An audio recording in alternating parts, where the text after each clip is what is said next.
Hello viewers, it's me, Eclectic White Witch. I'm over here going to film you guys a video of just a general basis of why it's important to protect and cleanse yourself, especially on a daily basis or as often as you can. I'm just going to move ahead with this video. If you see me looking this way, I actually do have notes prepared for this video. So I'm going to be reading some just off the paper, but I'm going to elaborate once I do. So, protection. Protection is a psychic shield that protects our auric field. Without this protection, we can absorb other people's negative energy as well as the environment around us. That is very true.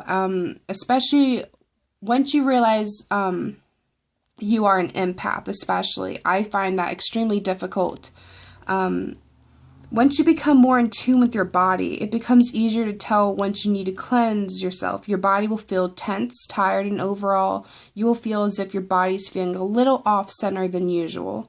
It's important for us to take the liberty to cleanse our minds, our body, and our spirit, as well as protect ourselves from the negative energies and unwanted spirits. Now, on that note, that was a lot, but I will probably make a separate video on chakras and auras and that type of stuff, but just in a general basis, protection is very important. You know, we can't help what we're exposed to in our lives, that is true, but we need to take the responsibility and, you know, acknowledge the fact that we do need to cleanse and protect ourselves. You know, we can be, like at work, and we can be around, a room full of people that are really depressed, or, you know, just haven't you ever felt that connection with someone where you have been around them so long that you literally start picking up on them and you can feel like this person's dragging me down? That itself is a perfect example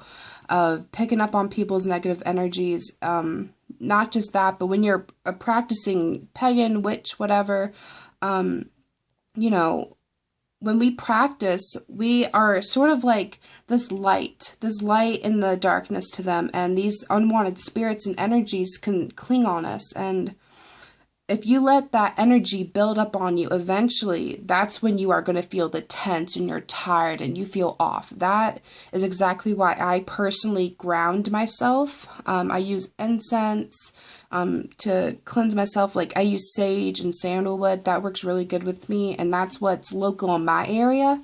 So there is other herbs you can use, like sweetgrass is really good for cleansing your space and yourself, and it's really good for raising positive vibrations. It's important we take the liberty to cleanse ourselves, our mind, body, and spirit, yes, as well as protect ourselves from negative energies and unwanted spirits. Sometimes, again, we can't help what we're exposed to its life, but instead of letting this energy build, protecting yourself is a self-love, and that is absolutely true. Another thing is, I'm just going to list a few plants that I personally know that can eliminate negative energy. Sage, I use that personally. Clover, chives, lavender, lemon, bay leaves, dill, elderberry, garlic especially, lilacs, and thistle. And a few ways you can use those herbs. There's many different ways to use herbs. I'll probably make a separate video to explain how to use herbs and stones separately, because I know a lot of people have questions about that. But just a simple few things you can do. You can add herbs to your bath water, like lavender and rose. That's known to naturally relax you. And it can cleanse your body of negative energies and toxins. So it'll just release into the water, and then you just wash it away normally, and you're letting the solution soak into your body, which is really good.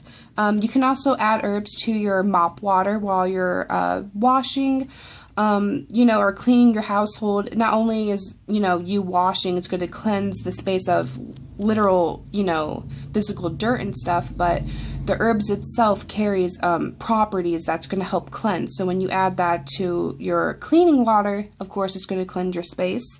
You can also add herbs in like little baggies, sachets. You can fill them with dried plants, and depending on which plants you use, the properties, you know, you use that to your benefit. Okay, so I'm going to move on to the next subject. Oh yeah, just a special note, take a moment with the plant ahead of time to clarify your goal or request with it and thank the plant that is being used. I will mention this again in a separate video when I explain more in depth of the uses of herbal and gems and stone magic. Here are some kitchen herbs that are known for protection, which will be really good. Basil is really good for to cleanse of unwanted spirits and evil, so protection of that. Bay leaves are really good for general protection overall. You can carry them in your little baggie. You can burn them or decorate them, like making witches' balls decor. Black pepper and sea salt are really, really great for, and they're actually known for overall general protection of negativity, evil, that type of thing. I personally use sea salt and black pepper when I'm cleansing my space, especially my room. So I highly recommend that. Some quick little down things, I'm looking down the list. Cayenne pepper is really good for negativity. Dill is good for dark forces. Garlic especially is good for negativity, unwanted spirits, and envy. Lime is really good against the evil eye, hexes, and ill health in general. Yeah, so another thing you can use to protect yourself and cleanse yourself is visualization. When you visualize, you must realize that there are three main components to achieve really, really good visualization techniques. That is belief, desire, and just visualizing. There cannot be any doubt, lack of desire, or imponent emotion involved. Every ounce of energy and power you have must be put into your visualization if you want it to manifest. That is known in general when you're working with magic. So when you visualize, you can visualize a white bubble of protection.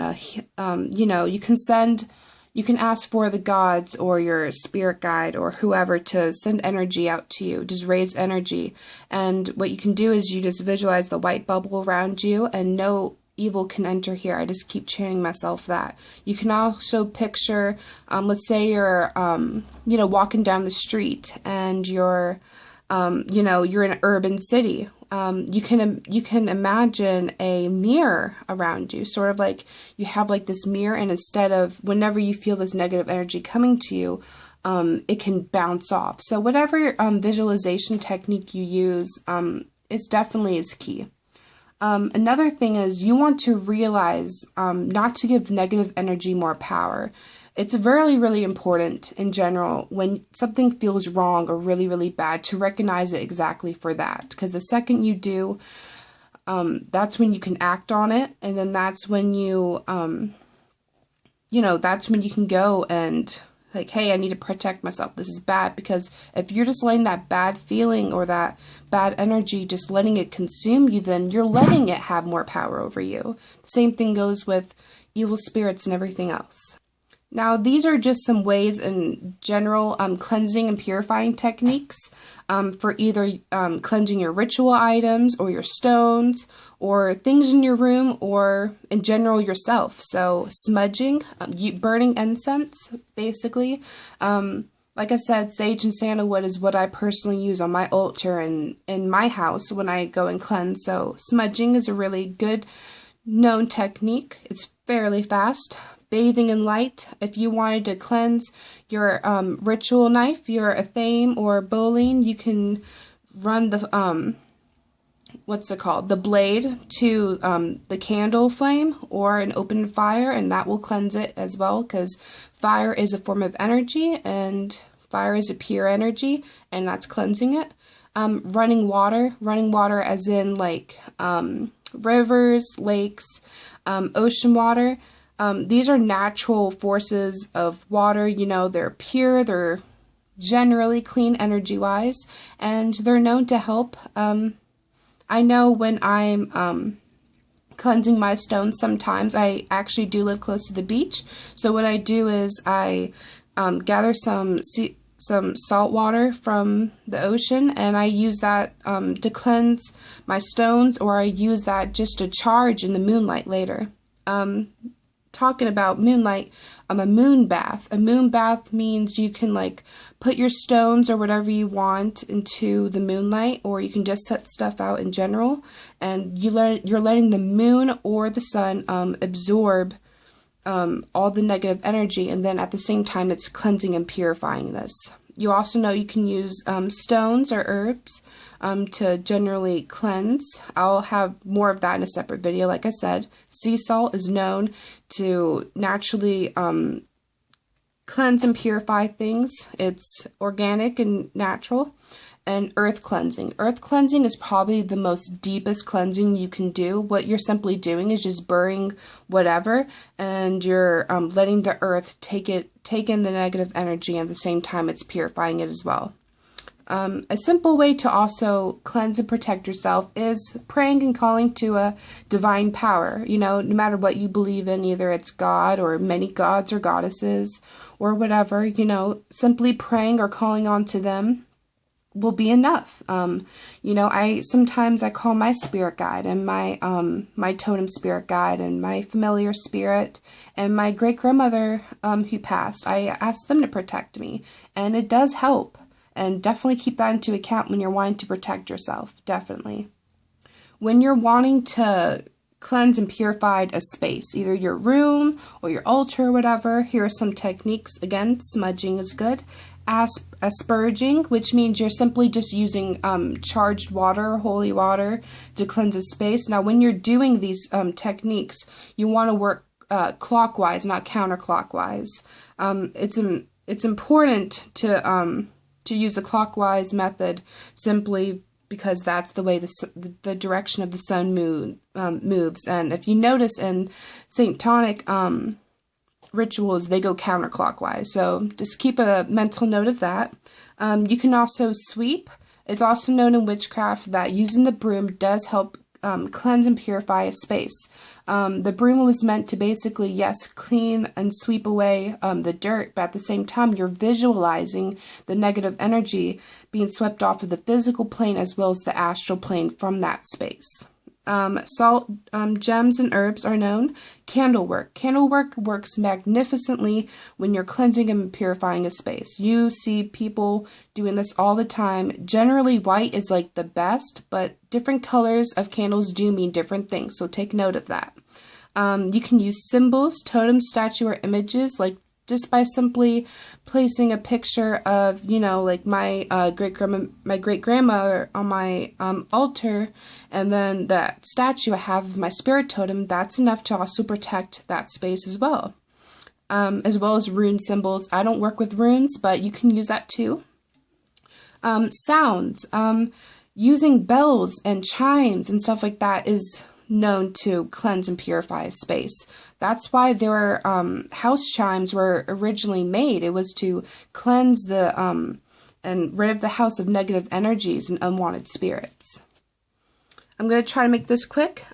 Grounding is also a great way, like I said, to cleanse yourself, especially. What you're basically doing is just doing a meditation to connect with you, yourself, and the earth.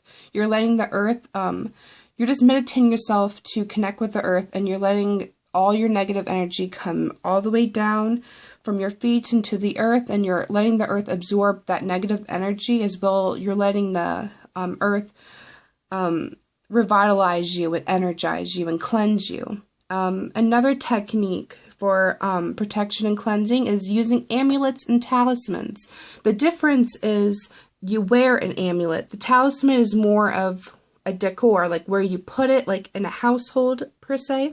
And you know, these talismans and amulets can help just in general with protection. So I hope these tips helped you guys with protecting and cleansing yourself. If you have any more questions specifically related to protection and cleansing, leave them down below. I hope you guys enjoyed, and thank you for watching. Bye. Blessed be in love and light.